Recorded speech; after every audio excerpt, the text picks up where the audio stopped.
Hey everyone, welcome to another episode of AdMail. This is Adam Bergman, founder and CEO of IRA Financial. I'm here to help you find the answers to the most frequently asked questions from my clients about self-directed retirement accounts. If you want to learn more, you can subscribe to our YouTube channel and follow us on social media. Just search IRA Financial. Hello everybody, Adam Bergman here, tax attorney and founder of IRA Financial. Welcome to another episode of AdMail. On today's episode, we are going to be discussing the Coverdell plan. And the Coverdell is an educational savings plan. So before I go into some of the questions, just want to briefly describe what a Coverdell is. It's kind of a poor man's 529 plan. So the Coverdell allows you to put in up to $2,000 a year per the designated beneficiary, subject to some income limitations, which I'll get into in a minute. And then those funds are not tax deductible, but they can grow within the account tax-free, just kind of like a Roth IRA. It is a small limitation. The limitations for 529 plans are much higher, $18,000 up to the gift exclusion amount per family member or per spouse each year, and then totals, depending on the state, $400,000 to $500,000 of contribution. So the 529 plan is a lot richer plan. The nice thing about the Coverdell is you can invest in alternative assets. That is the main difference between a Coverdell and a 529 plan, which can only be invested in traditional investments. A Coverdell, you can do alts like real estate or cryptos or gold, but you are limited to $2,000. And there's some rules that go into what the money can be used, as long as it's used for qualified educational expenses, whether it's post-secondary school or elementary or secondary, tuition, fees, books, supplies, equipment, even computer stuff. You can use those funds, and then the funds grow without tax, and you can use them for the educational benefits of your beneficiary. In order to open an account, the person has to be under 18 years old, or they have to be a special needs beneficiary. But really good plan, kind of underrated, kind of like the HSA health savings account. You could put away more. The Coverdell, you're limited to the $2,000, but the nice thing is you can supplement the 529 plan and use the Coverdell to do alts. So let's get into the first question from Rick W. Rick wants to know, I have a Coverdell with someone else. Can I create a new Coverdell with you to do alternative asset investments? The answer is yes, Rick. You are not limited to one Coverdell. You can have 100 Coverdells. You can have them with different organizations, different institutions. You just can't go above that $2,000 annual contribution limit. Okay, that $2,000 could turn into 50 billion or 20 million or 100,000, but you're just limited to the $2,000 a year annual contribution for the beneficiary.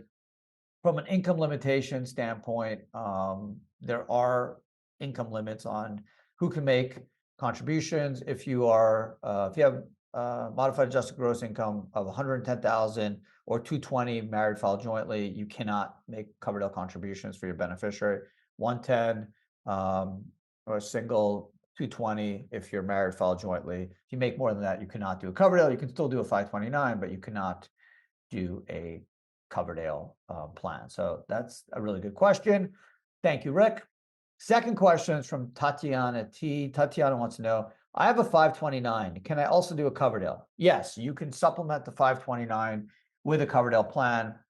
As I mentioned, the Coverdell is a much higher threshold in terms of aggregate limit. I'll give you some ideas. Like California, you can make up to $529,000 over the lifetime of the beneficiary. What are some others? Like Florida's 418, Georgia's 235. New York is 520, New Jersey 305, 5,000, Pennsylvania 511,000, Texas 500,000, Virginia 550, DC 500K.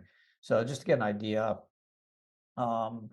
most people do up to $18,000 because per person, that's your limitation without having to eat into your unified credit. So if you make gifts up to $18,000 a year, each spouse, that's $36,000, and you don't get into eating up any of your aggregate income, unified credit. Whereas if you're above the 18,000, you're going to eat into your unified credit. So most people kind of stay under the 18K. You don't have to. You got a bunch of cash, you can dump it into a 529. So the advantage of that is you can put away a lot more. You're not subject to a $2,000 annual income limitation like a Coverdell. Downside, you got to buy stocks and mutual funds, ETFs, whereas Coverdell's, it's like an IRA, you can do alternative assets. So a lot of people use it, like you, Tatiana, to supplement your 529 and kind of do some different stuff, diversify, take some chances, maybe doing cryptos or private placements, private stock, things with some high upside to balance your traditional investments in the 529. Third and final question is from Deshaun P. Deshaun wants to know, what is the point of a Coverdell if you can put so much more away in at 529? So you and Tatiana kind of have the same idea. It's really as a source of diversification. I'm saying, you know what, I got a lot in my 529. It's invested in stocks, mutual funds, ETFs. And you know what, I want to take some chances with some small amounts of money. So I'll put the $2,000 in and I'm going to let it ride. Maybe I buy some cryptos, as I mentioned, or private business stock or real estate or gold, things with maybe a little bit of a greater risk profile, but maybe higher upside. And you balance that with your traditional investments in your 529, which is kind of a popular investment strategy that a lot of people employ.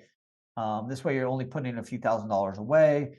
You're not kind of risking the house if these investments don't materialize. But if they do, it's going to add a lot of alpha to your 529 and your overall aggregate amount saved for your beneficiary's education, whether it's post or pre university, secondary, elementary, or post education. And as I mentioned, you can use it for almost anything related to that, other than like buying clothes, right? Or sneakers, like my kids would do and want. But anything related to school you can do. So I like the Coverdell. I think it's great. I do it. It's just a couple grand. You can put in a little bit, so long as you don't satisfy if you don't make more than 220,000 married for your modified adjusted gross income. If you're married, file jointly. 110 if you're single. And if you can do it, it's something to think about because it's just more money you can save and supplement and complement your 529. So that's it for today's podcast. Hope you enjoyed it. Really appreciate all the support. It's a weekly podcast. One of my favorites because questions are really fun. And if you have questions, don't hesitate. Send them in. Got you covered. You can send them in to our YouTube channel or just leave a comment. Or you can email them to info@IRA Financial and just say, AdMail, ask Adam, and it will get to me, I promise. I got a really nice queue of questions, but I'm always looking for more. So that's it for today. Have a great day.